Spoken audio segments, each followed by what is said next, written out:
எனக்கு சின்ன வயசுல இருந்து தளபதினா ரொம்ப ரொம்ப ரொம்ப ரொம்ப பிடிக்கும். எங்க வீட்டுக்காரோட எனக்கு விஜய் தான் பிடிக்கும். அவதாரம் போல நீயும் அவதரித்தாயே. ஏன் அழுகுறீங்க? பேசுங்க பேசுங்க பேசுங்க பேசுங்க.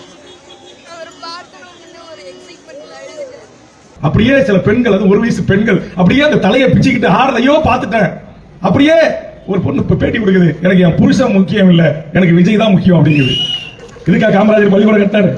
இதுக்கா காமராஜர் உங்களை படிக்க வச்சாரு? இதுக்கா என் பச்சை தமிழ் சத்துணவு திட்டத்தை கொண்டு வந்தான்? இதுக்கா புரட்சித் தலைவர் எம்ஜிஆர் அதை சத்துணவுடன் கூடிய திட்டமாக மாற்றி அமைத்தார்? இதற்கா காலை உணவு திட்டத்தை முத்துவேல் கருணாநிதி ஸ்டாலின் அவர்கள் அறிவித்தார்?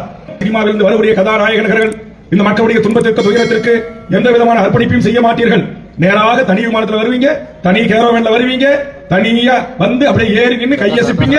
ஒரு சினிமா துறைத்துறையிலிருந்து அரிதாரம் பூசி நடிக்க வந்த ஒரு நடிகன் எங்கள் தாத்தன் காமராஜரை அவன் இருக்கையில் உட்கார்ந்து கொண்டிருப்பது போலவும் முதலமைச்சர் அரியாசனத்தில் பின்னாடி அந்த சேர் என்று சொல்லக்கூடிய நாற்காலியை எங்கள் பச்சை தமிழ் அகில இந்திய காங்கிரஸ் கமிட்டியின் தலைவன் அன்னை இந்திரா காந்தி, ஜவஹர்லால் நேரு, மொராஜி தேசாய் போன்றவர்கள் கண்களில் விரலை விட்டு ஆட்டிய அந்த பச்சை தமிழனை பின்னாடி சேரை பிடித்து நிக்க வைத்தான்.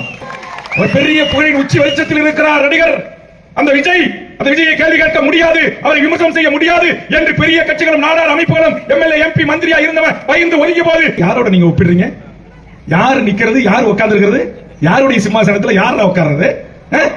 இதை தமிழ்நாட்டில் எல்லாரும் கேட்கறதுக்கு பயந்தா என் தம்பி சதா நாடார் கேட்டார். அடுத்தது அவருடைய அண்ணன் வேல்முருகன் கேட்டார்.